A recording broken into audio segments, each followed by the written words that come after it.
ওয়ালাইকুম। ওয়ালাইকুম কি করতেছো ভাই এখানে? মোবাইল দিতেছি। কেন মোবাইল টিপতেছো? দেখে কোথায় রাখছো? জি, কোন ক্লাসে পড়ো তুমি? নিউটন। ও আচ্ছা, বাসা কোথায়? বাসায় পাশেই। তো তোমাকে আমি ইসলামিক প্রশ্ন করব, প্রশ্ন পারলে না পারলে 50 আর পারলে 100 টাকা।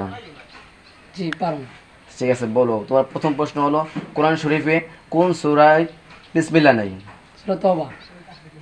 আর দ্বিতীয় প্রশ্ন হলো, রোজা রাখা কি ওয়াজিব, সুন্নাত, নফল? সুন্নাত। হ্যাঁ, সুন্নাত কি কি ফরজ। ফরজ, এই তো। তারপরে তৃতীয় প্রশ্ন হলো, তোমার যে এই জুম্মার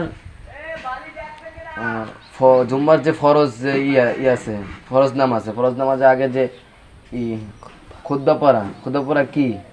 দুপুর ওয়াজিব। ও আচ্ছা। এই দাদা খেলে তোমার সাথে কেমন লাগলো? ভালো। মার্শাল্লাহ, তুমি পারছো, তার জন্য তোমাকে ধরো 100 টাকা পুরস্কার। কেমন লাগলো? ভালো।